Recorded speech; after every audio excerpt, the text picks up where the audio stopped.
Konnichiwa. Welcome to the Jandals in Japan podcast. Kia ora, Catherine. How's it going today? Konnichiwa, Jane. I'm going just fine. You too? Yep, all good here because it's lovely and cool here today in Fukushima. I think I say this on every episode, but I think I'm super duper happy today because long sleeves are out. It's feeling very autumnal, very fall-ish here. Fallish. So Fallish. Yes, it is. It's also suddenly dropped down in Tokyo to 17 degrees today after that typhoon, and we can talk about the typhoon. But Yes. It's so nice and pleasant out there today Oh my for the God, so morning happy. walk. Yes, exactly. Yeah. So, yeah, we just had a rather large typhoon going by Japan, but it wasn't so bad as they were predicting, which was a relief. But yeah, a lot of flights were cancelled and school was cancelled. My kids got a lucky day off school for the typhoon, which they totally could have gone to school. I was a little bit frustrated about Oh, no, I that. cancelled my holiday. So it's like, Yes, you had to cancel your holiday. Yes. can't the satellites predict a little bit better? But, you know, they Come did on. say it was going to be massive. And so we all heeded the warnings and behaved. And it was heavy rain, sure. And it was pretty floody out there. Floody, there's another Y ending word. Yeah. But yeah, it was really lots of water outside and wind, heavy wind, etc. But it wasn't quite what I thought it was going to be. Although that's not discounting the terrible evacuations and things that happen in Kyushu. Yes, We Kyushu hope did people get are recovering rather there. hit. Yes, a lot of flooding down there, especially for farmers. But that's the thing, isn't it, about Japan? You've got to come here prepared for the weather. So 'Cause things yeah, do if you're happen. coming to Japan or you're in Japan for the next sort of 2-3 months, sort of November, we are still getting typhoons coming through, and really devastating ones can happen even in November, which is what happened here in my hometown a few years ago. So be prepared. And what does that look like? Well, it means looking at the weather report and seeing if there's anything happening, right? Because in your iPhone, I know a lot of people use the weather iPhone thing. That doesn't tell you anything about typhoons No. coming. No, it doesn't. Don't trust that app. Just doesn't give you enough information about what's actually happening with the weather. Try Weather News. It's a much better one I use. What do you use, Catherine? Anything? Yeah, that's the one I use as well. Weather Very, News. very in-depth following of every kind of weather event that you could think of, and that will give you much more information about if you need to worry about typhoons for your trip. And I noticed they're also giving information in English on the TV now. You can Yay. scan a QR code that will take you to a website or something Yeah. where you can see up-to-date English information. So that's excellent that those things are happening. Exactly. Raincoats, useful. Umbrellas, not useful. Right? I actually dug out my Rugby World Cup cape that I was Right. given, and that has been amazing to actually just pop on because you do get very wet. And an Yeah. umbrella doesn't do it. That's the usual way around Japan, Oh my isn't it? God, to have how an many umbrella. umbrellas died during each typhoon in the year in Japan? Yeah. You always see those poor people walking down the street on the TV trying to keep their umbrellas up because your average Japanese person does not own a raincoat. So No, they don't. they And don't. neither do I, but I have a branded cape, which is keeping me really, really well. And I mean, you know, it's funny in Japan, isn't it? They have these numbers given to typhoons. Like this one was Typhoon 14. Yes. Whereas when my mum refers to it, or my Yeah. family, they call it the name that it's given in other countries. But Japan uses a numbering system. So we already had 14 in the whole Yes. series this short time already. So look out for more if you're coming up here. You Yeah. really do need to be prepared.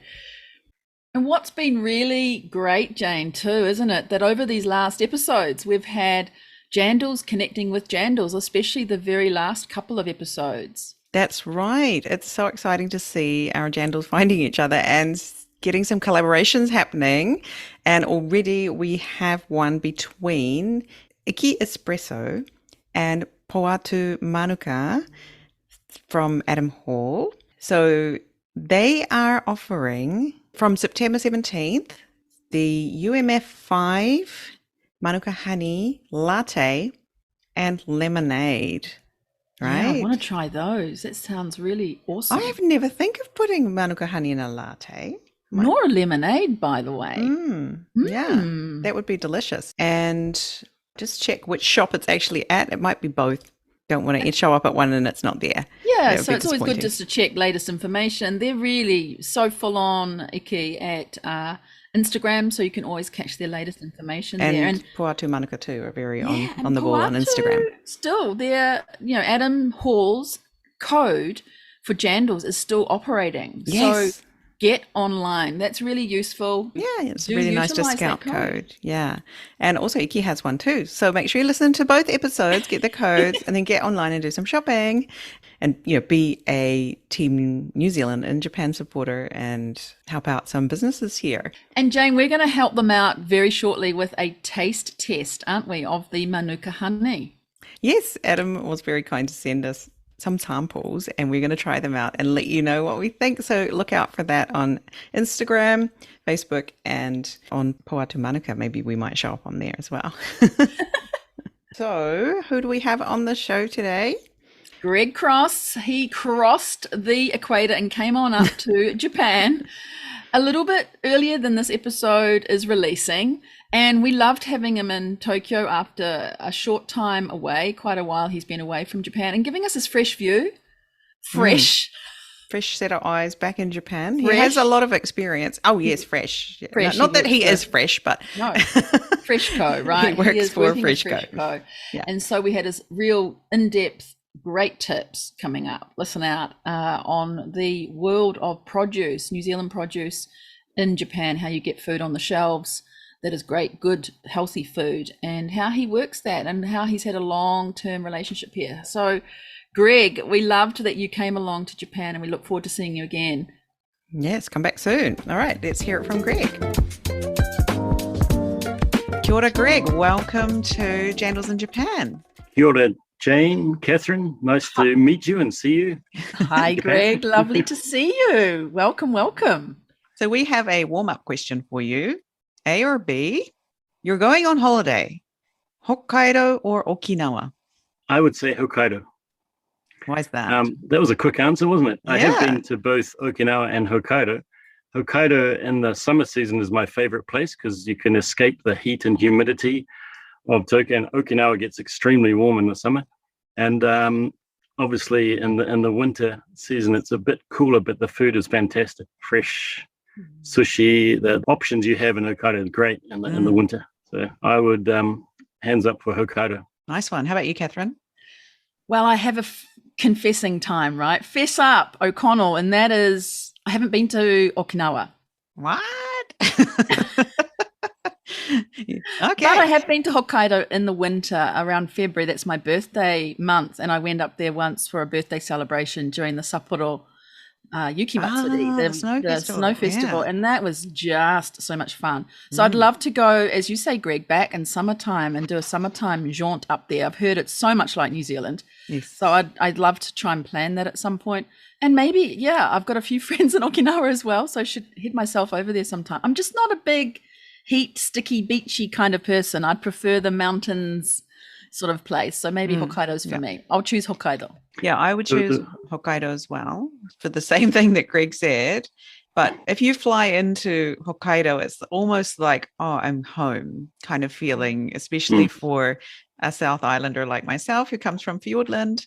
It's like, oh, look, there's all these trees near the airport. And it's really weird. Yeah, really lovely feeling flying into Chitose Airport in Sapporo. So that's my shallow reason for wanting to go there. But yeah, I'm not a big beach person either, Catherine. So yeah, I would choose Hokkaido over Okinawa. Sorry, And Okinawa.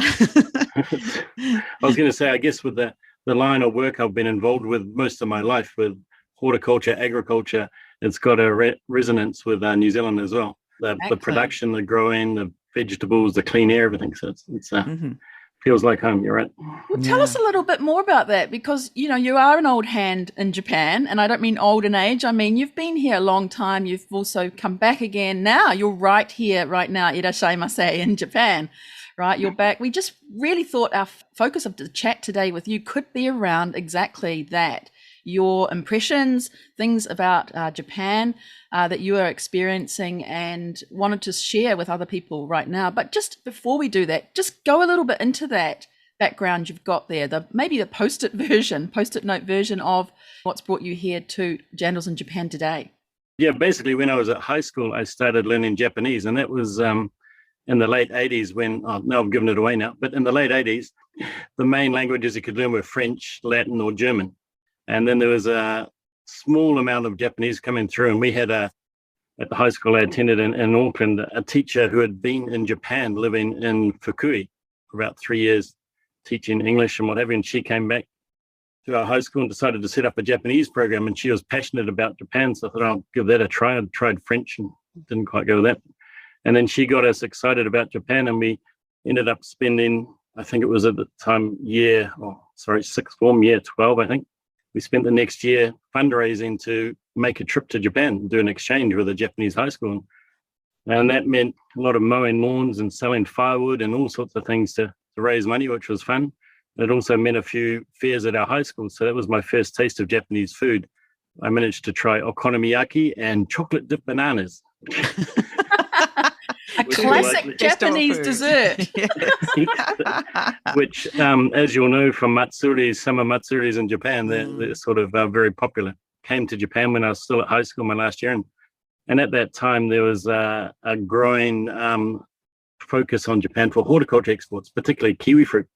That was when the kiwi fruit industry was in its infancy, but I could see, I liked traveling in Japan and the connection with horticulture. So came back from the trip to Japan and thought, university, or I had an opportunity to go working. So I went working in the horticulture industry and sort of basically learned on the ground, sort of had on the job training in the horticulture industry, dealing with the growers, dealing with pack houses and arranging shipments. So that was sort of my introduction to it. And then I managed to get an opportunity to work for a Japanese trading company based in New Zealand, Itochu, who's one of the major trading houses.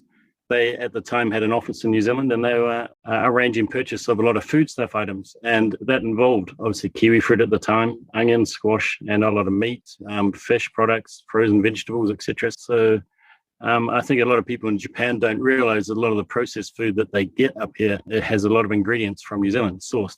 There's, you could buy your kariru box from Glico. That includes New Zealand-made onion paste, for example, in the box. And things like the sweet corn soup, the powdered soup, which you can buy in the convenience stores in the cup. You add water and you've got instant corn soup or pumpkin soup. That's all made from Gisborne, New Zealand grown sweet corn powder and pumpkin powder. So there's a whole range of New Zealand produce ingredients and food items that people don't probably realize, because they don't need to label the origin of those key ingredients. Sure. I got offered the opportunity with Freshco to get more involved with in the same industry, but be based in Asia. And that happened to be Japan, with my lovely wife is Japanese, who I met in Gisborne. And we raised our family in Gisborne, and we had a chance to come back to Japan for a few years and be based up there. I thought it'd be a great chance for my wife and our children to spend time with the Japan side of the family. Wow. We're pretty fortunate. That's the opportunity we had with Freshco, and I was obviously based in Japan, but involved in the business throughout Asia. But Japan was the base, and it's funny. I'd get on the plane. That's when I met you, isn't it? I think, correct, Greg. Around that time, we used to meet each other quite often at the New Zealand Embassy when you were at Freshco. I remember receiving almost where we were standing in the embassy when I got your card. And I think we had a bit of banter at that point, even about Blues and Crusaders at that time. Probably right. Yeah, I think at that time there's a few Super Rugby games being played in Japan when the Sunwolves. The Sunwolves. Yes, exactly. And a few of the New Zealand teams would come up, and the embassy would arrange a reception. Yes, that was fantastic. Right. Yeah. That was fun, wasn't it? So it sure was. You've been with Freshco then since 2015, or 2015, as we say in Kiwi English.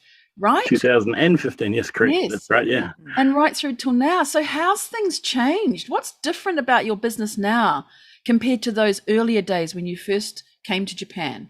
Some things have changed and some haven't changed. It's interesting. In our industry that we're involved with, we have partners that go back almost 30 years that we've been dealing with fresh produce from New Zealand, and they're still remaining.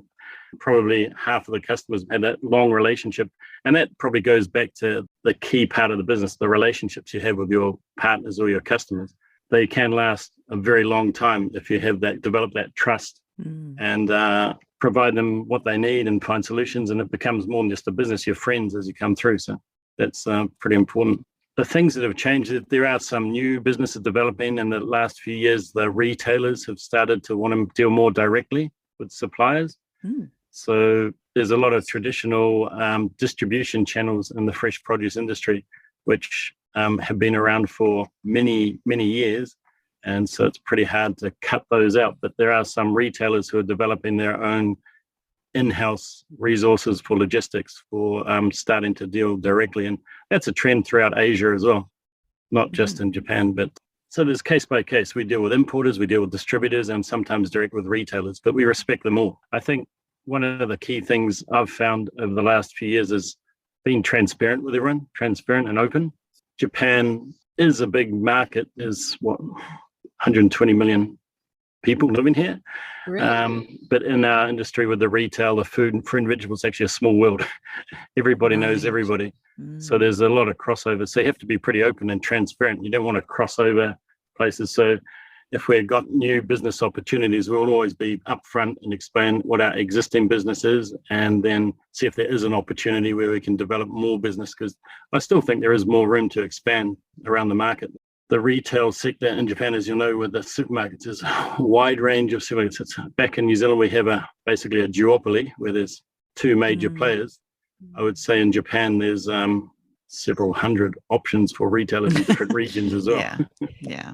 And I think when I was living in Tokyo, I could walk to 6 different supermarkets within 10 minutes of my home. So there's so many choices and options. Wow, yeah. That's amazing, isn't it? It's a really good point you've pulled out there, the difference. And that's what New Zealanders coming into Japan need to be aware of, very much so. That's right. And there's different levels as well. You've got some of the very high-end retailers based in the big major cities, Osaka or Tokyo, which cater for that high-end imported product. And there's an opportunity there for New Zealand products that are targeting that niche. Then there's your mid-range supermarkets and then your lower-end supermarkets. And it depends on the region as well. So when I went back to New Zealand, I got a bit of a shock when I first went to the supermarket and filled up the trolley. The food prices in New Zealand have been on the increase, and they are again now, whereas Japan, generally, it's been pretty flat. I think it's just slowly starting to change, but the challenge is getting the retailers to increase the prices. I think I was listening to one of your earlier podcasts where you mentioned something like 8,000 items have moved in price, which is great to hear. So it's slowly starting. Well, certainly the Bank of Japan head there thinks that that's the way to go, and he's been tight-fisted the last few days in their conference, saying we're just going to do it. This is the way we are. We're staying put, and so all these prices are going up. It's going to be good for the economy. Let's see. I hope he's right. Yeah, I hope so. As we're growers, we're suppliers, our costs have been increasing every year. You've got labour cost in New Zealand. People can't believe when we explain the minimum wage, if we have to employ seasonal workers for packing, is double or 2.5 times what the minimum wage is in Japan for a part-time job. I think it's around 1,000 yen on average in Japan for if you wanted to do part-time. New Zealand's getting up over 2,500 yen equivalent per hour. So tell us how it's been for you coming back to Japan now. You were in Japan in 2021 when you moved back to New Zealand, but how's it been coming back to Japan on a business trip for you this time? In some ways, it feels like my second home, so it's sort of coming back home, so it's pretty comfortable. But I do have my business partners with me as well, and they haven't been able to be in the market for 3 years. For them, they've been really looking forward to get back in front of the customers and face. And honestly, when I was up here with the COVID situation, many of those customers were unable to have face-to-face meetings anyway because of the company policy. So there were a lot of Zoom calls even when I was in Japan. So getting back face-to-face, I'd say 98% of our customers now are able to meet face-to-face and enjoy those meetings. You still have to not endure, but respect and have masks on when you're during the meetings and communicate. They have plastic dividers in between you, but it's still great to be able to talk to them. It seems to be the meeting in the office and the boardroom is all very formal like that. Then you'll go out and they'll invite you for dinner and drinks. The next thing, all the masks come off and it's all go. So in the restaurant environment, it gets a bit more relaxed there. And what have you been able to achieve on this trip then that you haven't potentially been able to achieve from a Zoom call back in New Zealand? Yeah, I would say the difference is getting a real feeling and having more frank discussions. On the Zoom call, it's more structured. You can actually present information. A lot of our partners like to see data and facts, so we're able to do a presentation and leave them with something to take back, and they can ask questions as well. So that makes a big difference as well. And getting more than just one person joining in the same room is great as well. They feed off each other and ask different questions. So getting that direct feedback and understanding has been good as well. And just they're happy to see us. We have a lot of our business partners in Japan who were frequently visiting New Zealand as well. They'd like to bring their buyers from the supermarkets or their partners down to New Zealand, see the actual fields, see the crops and everything like that. So they've missed that as well, but just seeing us is a good start. So it's been great. Re-engaging in our relationships, I guess is what you could call it, rather than through a video screen. Right. So the actual point of coming here then to Japan this time was to meet people again in person. Have there been some other things that you've been creating, some new opportunities, or are you really going back into that depths of the relationships you've already got here? Yeah, that's one part of it. Obviously, New Zealand for fresh produce is counter-seasonal supply. So we're just coming out of the Japanese winter, heading into summer up here now. And most of the New Zealand produce, the squash, we supplied during the Japanese winter, so February through until May. So with our squash partners, the squash season has just finished. So it's a good time to come and review the season. And we've got to start planning for next season as well. So one of the key points is to tick off what happened in the past season, but also start getting some plans together for the coming season, which has been very positive. And we have achieved that, which is good. We've got a good sense, a good feel of what they're thinking, where we're heading. They understand our challenges in New Zealand. We have either whether it's weather, or it's COVID related, or it's shipping related, or cost related. So it's good to reinforce all of those issues face to face. It's not easy these days for business, but you got to hang in there, and having that opportunity to meet them and explain all that again does give them confidence that we're committed to the business. We're serious about it. That commitment is important both sides. Actually, one part is the squash, and we're a big player in the fresh apple exports up to Japan as well. The fresh apples are at a younger stage in the Japanese market compared to the squash, which has a 30-year history. The apples are more recent, the last 5-6 years really, where the volume started to increase. So it's sort of mid-season now for apple arrivals. So it's perfect timing to be up here, check the arrivals and see how the sales are going through to the consumer and understand what's needed and how much we need to promote more or support. And it's been interesting. Some of our partners have been able to restart in-store sampling and tasting, which is important for Japanese consumers, which has not been available in the last 2.5 years under the COVID situation in Japan. So Japanese consumers are always happy to look, but unless they taste something, they're a little bit hesitant, right? So when I was in Japan or even visiting for business trips, I'd love to go to the department stores, the food get all the free tasters, B1 or B2, and check out all the different food. That's a favorite pastime for foreigners, I think, visiting Japan.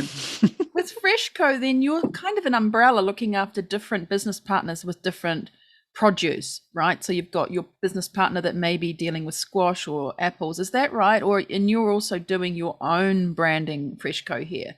So, just to clarify that for me, what you're doing. Yeah, just to clarify. So Freshco has been involved initially in trading produce to Japan for 30 odd years as a trader, but the business has evolved and we've now become fully vertically integrated on the apple side. We have our own orchards, our own pack houses in Hawke's Bay and Nelson. And so we have our own, we call IP varieties or plant PVR, our own exclusive varieties. We've bred the varieties. So we've got those we can market as well as the Royal Gala or the Fuji, which are the more standard commodity varieties. So we've got a few of our own private brand varieties which we're promoting in markets of Japan and Asia. We have Breeze. Yes, that's the one. Breeze apples are now starting to get a bit more popular in Japan, so we're working on that. And we have Sonia, which is coming later, and there's Pink Lady, which is more the late season. Yes. So we're handling the Pink Lady. But most of our customers' number one request is for Fuji apples. And Japanese consumer mind apple equals Fuji. So New Zealand does have Fuji apples, and we do have a bit of a challenge to enter the Japanese market for fresh apples. unlike other fresh produce, whether it's squash or onions or kiwi fruit, that's pretty straightforward. They do a phytosanitary inspection in New Zealand, then they can enter Japan. Apples have to follow a protocol which was established many years ago between the New Zealand and Japan government, whereby we first have to fumigate the apples in New Zealand, then we have to cold treat them for 25 days. So there's about a month delay after packing before we're actually able to ship.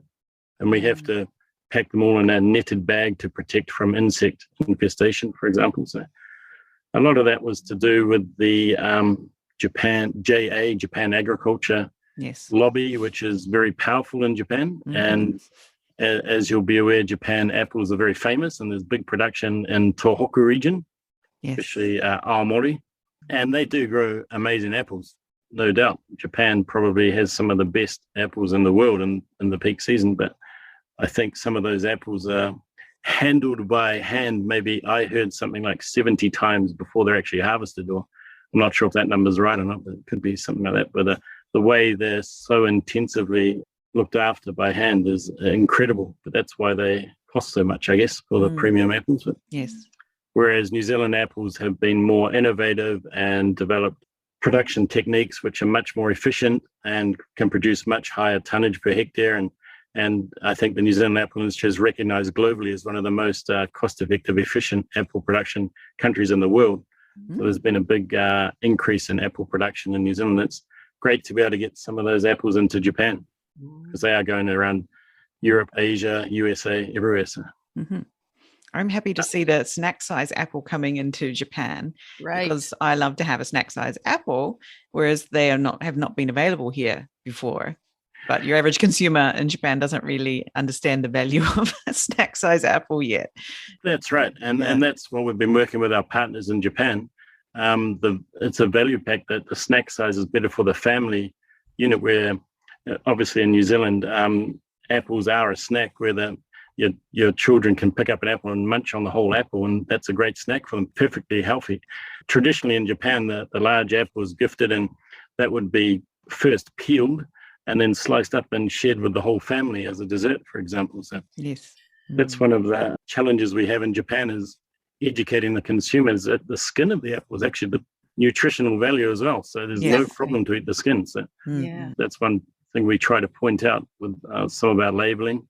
Obviously, the New Zealand origin is important, because Japanese consumers are always worried about the origin of produce in Japan, and the food safety aspect, which New Zealand has a very good image and reputation. And I think, I know that Zespri's done a fantastic job in the market here with their marketing and promotion. And obviously, being from New Zealand, that the consumers have a lot more trust in New Zealand product. And that goes along with other food products, whether it's meat or seafood. And it's great that New Zealand's reputation is considered very high and premium by Japanese consumers. What would be your top 3 tips for people in New Zealand who are coming to Japan and were planning their trips to Japan in the next for business few trips months? to Japan? I'm sure there's a lot of Kiwis out there that have been to Japan several times, so they'll be familiar with the requirements. But anyone entering the market for the first time and wanting to develop new business, I think the first thing I'd say is you need to have an open mind. It's all going to be quite new up here, and be prepared to listen and try to understand the existing structures in the business, how it works, because it is quite different than many other markets. And that can be challenging or mind-blowing for some people to get their head around, that there's so many steps in the chain before it actually reaches the consumer. It's case by case, but that can be a bit daunting. I think, just have an open mind. I think the other thing is be prepared to offer solutions. New Zealand is very good at finding solutions, because it's not a perfect world we live in, and everything we do is always not 100% perfect. Problems crop up along the way, whether it's shipping delays or some quality issue. But I think New Zealand is pretty well known for finding solutions and helping options, whereas a lot of our Japanese partners are sort of the way the society is with the education system and the business system. They have to follow the rules, and it's pretty hard to think outside the square, whereas that's one of the key advantages I think New Zealanders offer in this market. So was that 1 or 2? I'm not sure. That's 2, absolutely. That's 2. And I think from my own personal perspective, I think being honest, transparent, and trustworthy is important. these relationships are built on the trust you have, and being open and honest, I think, is one thing that Kiwis are pretty good at. We can come in here and gain trust, and that strengthens the relationship, and then you can develop the business. And that means, but you also need to have patience with that as well. That takes time. You can't walk in here and expect to have a deal within 1 week, probably. You need to allow enough time on your strategy or plan to visit the market several times before you may get a deal. But it's important, once you do get that deal, then they'll be pretty loyal. They'll be very loyal, and you'll be able to continue and develop that business. As I said, for Freshco, we've had partners in the market for more than 30 years. So you don't have that sort of loyalty without having a good trust and good relationship. Great. And Greg, any other like trends at the moment that you're seeing in Japan, because you haven't been back for a while, something that you've seen trending in this kind of, shall we say, post-COVID era in Japan? What's popped up for you? Well, I think in the sector we're involved in the fresh produce sector, we get to meet a lot of the retailers and the buyers, and they had a pretty much, when COVID first hit, they had a bit of a boom because of the restaurants closing, everyone eating at home. Their sales actually lifted considerably, so they were very happy. But now it's sort of settled down, restaurants are back open, things are more normal. They're finding their sales are getting back to normal, slowing down a bit now. So they're saying to be innovative, they need to offer more convenience type options for consumers. And some of the produce we're handling, like the squash, for example, is a very traditional vegetable, and the elder generation, which is pretty numerous here, that they're familiar with the traditional nimono or steaming style for the squash. But the younger generation, the young families, how do they cook or how do they prepare for the children? So we're trying to come up with some innovative recipes or cooking methods that are quick and simple, but can deliver something tasty, which the children like. So part of our strategy with Freshco and our squash partners at Three Good Men is to get close to the consumer and offer those sort of options. How can you prepare the nutritious, healthy squash in an easy, simple to use way? And that's probably, we've tried to decommoditize the whole squash image to become a value-added, healthy, natural product that, say, children can enjoy, getting that through. So we have some local contractors based here in Japan that we develop recipes, a celebrity or a TV celebrity chef / nutritionist who have come up with recipes. And we, with our retail partners, we provide them with QR codes to put on all of their bits of squash, and that can link straight on the mobile phone to some recipes, the recipes of the week. So that's the sort of innovation we're trying to do and keep things moving. So that is brilliant. I love it. I haven't heard of anybody doing that. No, we've sort of been innovative in that space with the squash particularly, and obviously we're going to try and follow that on with the apples as well, and things like apples, eating the skin, snacking, and convenience. Right. That's a key point. Leading the way. That is fantastic, Greg. Trying to keep things moving and onwards. You can't just sit back and wait. You always have to look for something new, and obviously social media is a big thing globally, and in Japan with the such things as line accounts, Instagram, Facebook. It's more the younger generation at the moment, but that will change over time. So we need to invest more in that space. There's the traditional, I know Amazon or Rakuten are very big with online shopping. There's a little bit of produce or processed food starting to come through now, which is great to see. But traditionally, that's been difficult because of the logistical challenges and numbers. And there's still some of our partners that we call them retailers, but they're actually the home delivery. I think it's the precursor to the e-commerce, where the co-op system, where the weekly magazine comes out and the household will order what they want. It gets delivered the following week in the chili bin on the front. It's a very good system, efficient, and the consumers trust that. A lot of that is about trust. The co-op is providing all the safety information, the trust direct from the grower sourcing. So some of our business with the apples and squashes involved in that as well. So that will change. I actually had the opportunity yesterday to meet with one of the largest co-ops in the Kanto region, and they were preparing their weekly magazine. And I didn't realize they have 5 million members, and every week they issue 2 to 3 million of their magazines to their members to select. So that's amazing when you're dealing with the numbers like that. There was one comment made that the magazine was very thick. It was like reading an old style thick magazine with all the pages, not just food items, but all arranged things which you can order. And someone asked, can you actually, why aren't you doing that online? And the answer from the buyers was, more than half of our members are 65 plus, and they don't have access to the online technology, I suppose. So they're used to. So I guess over the next 10 or so years, 15 years, that's going to change as well as people get more techno savvy, especially with the older generation. Yeah, I noticed the co-op truck going around my neighborhood delivers around here, and sometimes they try and get me to join, and they have these beautiful magazines that they put a lot of work into that come out every week. It's amazing. But yeah, your average parent and doesn't use technology a lot here where I live outside of Tokyo. And it is still very much paper-based how people are being marketed to. My local supermarket has sent out a flyer saying, we now deliver. If you call us on the phone, you can place an order and we will deliver it the next day. And I'm like, well, this is obviously for the elderly who still have home phone lines and want to call someone and order their food for the price of the taxi or less than the price of a taxi to go to our supermarket is a good sort of 10-minute drive away. So it's helping that need there. But I was like, well, this is obviously not for me because I do not want to pick up the phone and call someone and put my supermarket order in. But yeah, this is a brand new service that we're now having here from our local supermarket. I think it's also, you think about it, they may want to stay home too because of COVID-19 concerns.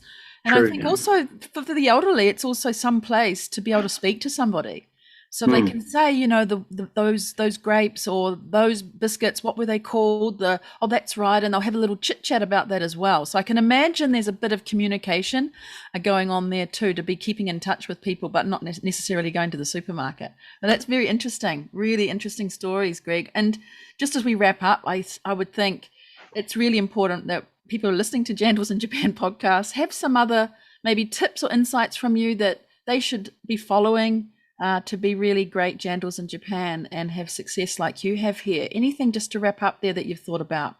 I think I pretty much covered all of that. But yeah, as I said earlier, coming up with open mind and look for solutions and try. Obviously, we have to respect the culture that's up here, and there is a fantastic culture in the food sector specifically. I mean, I've got a colleague with me who's never been to Japan before, and she's just blown away by the options and food and everything that's around. So Japan is very much a food culture country. So quality is important, taste is important, and stable supply. So Japanese consumers love their food, they know how to prepare it, and they eat healthy as well. We can provide all of that from New Zealand. So I think it's a fantastic option. Yay, that's so good. Thank you so much. Yeah, thank you for being a great jandal. Yeah. Spending time in Japan, it's always great. You bump into Kiwis around the place, and they've all got different stories to tell, and having networks up here is great as well. And just finishing, I think when I talked about the food culture here, I think there's still boundless opportunities for New Zealand companies and business up here for the food items. And I'd say having business in Asia, if you can crack Japan, you can crack anywhere else in Asia. Make it work, and Japan is very demanding, takes time to get there, but once you do get it established, it's worthwhile long term, and you can build other Asian business off that. Brilliant. Thank you so much for coming on the show today, Greg. You've given us so many golden nuggets, golden jandals. Golden jandals. Yeah, golden jandals, that's the one. Yeah. Thank you so much, Enjoy Greg. your time here. Enjoy the rest of your trip. Thank you. Great to talk to you. Appreciate it. Thank you very much. Well, thank you so much, Greg, for giving us an insight into the vegetable industry. Well, what do they call it? The produce industry. Wasn't it great? He had so many great golden jandals, we have now coined them, right? Lovely. I really appreciate what he told us, and especially during his trip here, which was really great to carve out that time for us. Yeah, he told me that they were doing over 10,000 steps every day, getting around so many different meetings and seeing so many people. So that's really great that, yes, coming to Japan does actually make a difference with taking big steps forward in your business by having these face-to-face meetings instead of trying to do things on Zoom, which he said was kind of not so deep and you couldn't really get a really great idea of what people are thinking or feeling. And I could say that's probably, yeah, a really good indicator of the difference between working on Zoom and being in face to face with people. Yeah, I mean, Zoom is fantastic, and thank you so much for the technology there during the last couple of years, especially. It was there before, but there's nothing that really beats that in person. You just get so much of a vibe off the 360 degrees of seeing a person, their body movements, their language, all those sorts of things, and the incidental conversations that just organically happen. What were your top tips from Greg's episode? Greg had quite a lot, didn't he? It was really hard to choose. But first thing I would say, Jane, is the way that he spoke about innovation. And we talk about this word a lot, but I love that he gave some examples, and especially those recipes that he talked about that are innovating the kabocha or Swede market. And I thought that was really so simple, but so effective to give different ways to people to prepare that particular produce for their family. Yeah, because the way of cooking that boiled pumpkin is quite it takes time, right? And not everybody wants to spend that time making it, or perhaps they don't even like it because they got fed it a lot when they were kids. So yeah, giving them some really new, innovative, interesting recipes would be really, really useful. Yeah, and I think, did I tell Greg, maybe I told him when we met up, was my mum's got this great kabocha pumpkin scones recipe, and it is to die for. So if anyone wants that, let me know, and I'll share that gorgeous recipe made with New Zealand kabocha. And pumpkin the second scones, yum. Sorry, can't move on from the pumpkin scones. Second one, what's that? Well, pumpkin scones, they're brilliant, actually. So yeah, the second one would be, it's hard to choose, but I'm going to go with persistence. We've had that across the episode so far. Everyone's talking about this devotion to the market long term. You know, the fruit on the tree doesn't just grow straight away. You plant the seed and it takes time over several seasons for the fruit to grow. Literally, in this case, is we've got a produce-based episode. But I think that's so true. The investment and time here, things take time, but you will reap your benefits. For 30 years, yeah. Like he's saying he's had relationships with some of his partners for 30 years. That's amazing, isn't it? It is amazing. I think that's it. I mean, you and I have both been here 20 years each. And, you know, my time with Japan and yours too started before that. So it is around 30 years that you start to see, wow, this whole picture comes together of the investment in Japan, and it's well worth it. Definitely. Yeah, so building that trust and maintaining it can reap huge rewards going forward. Face-to-face is awesome. Come to Japan. It's a small world in the horticultural industry. Be careful about conflicts of interest because it will get round. You will, get found out if you are doing something dodgy or something that conflicts. And just be upfront about, what you have planned or what you're working on. Very good. Yeah. Anything else? That was great. Yeah. And the other thing would be, I loved how he talked about solutions, you know, and often we hear in business today, don't come to me with a problem, come with a solution. So I feel I'd like to underline and highlight that one, that, you know, it's really important that you bring to your counterparts in Japan a solution or an option. Maybe they won't take it up straight away, but they will certainly think about it and consider it. And they're pretty good at accepting an option or a solution, but they may take time to consider it and accept it. But that was a great point, I thought, that Greg brought out. Yeah, bring your solutions. And, you know, that solution thinking or mindset that we have as New Zealanders is very valuable here in Japan, that's for sure.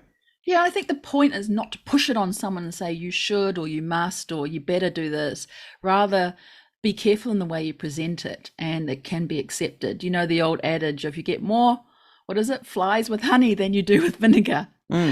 Something else, there's a mum coming through again on this episode, is, you know, you can get more things with being pleasant and happy and nice to people than you can with insisting, pushing, shoving your ideas to people. So that was really the three things that I got from that. I thought it was a really fantastic episode.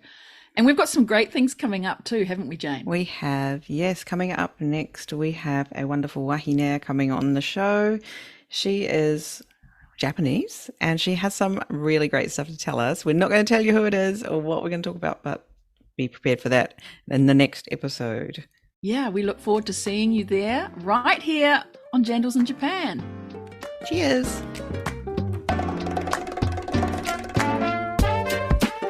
Thanks for listening. Make sure you check out our guests' links in the show notes. This podcast is brought to you today by Catherine O'Connell Law and Pod Launch with Jane. If you have a great story you think should be on the show, come and find us on LinkedIn or Instagram. We'd love to hear from you. See you next time. Mata ne!